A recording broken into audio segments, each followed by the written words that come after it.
benta kacing mentoi jong upai ba kei ka bangi persa kalong ba ya kini ki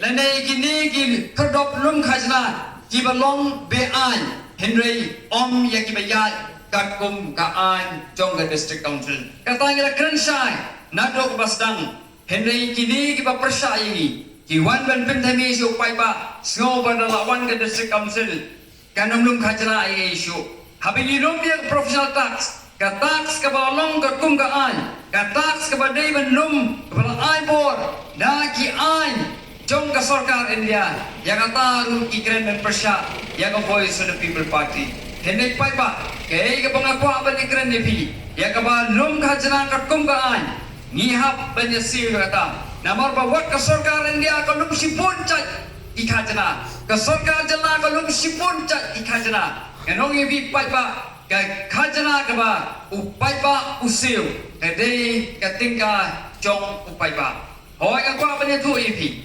bawat aba pipang pisitom pisim ye gidawai jen ma ba pisil ya ki khajana sya ka sarkar bat lingba gitu ki khajana ke ba nila sil sya ka sarkar ka dei men pindang kam hok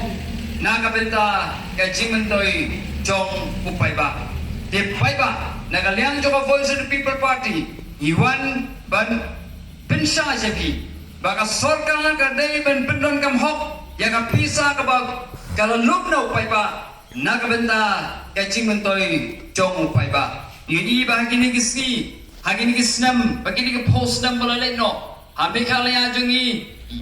ya ka pisa jong paiba la pendon kam nagabenta ka chingmentoi jong ki brio jong ki political party la pindan kam nakabenta timantoi shimet jong ki brio biar day bat ki politician nadaraw kila thongi ki chairman ki vice chairman bat komta ter ki ba pinnot put ya ka pisa pai ba hinde ki bom pinmentoi pat sinaya yau pai ba nagaliang jong voice of the people party ngela kren persya ya kata hausam arajar apulai ngela kren persya ya kata hadumentaru but the voice of the people party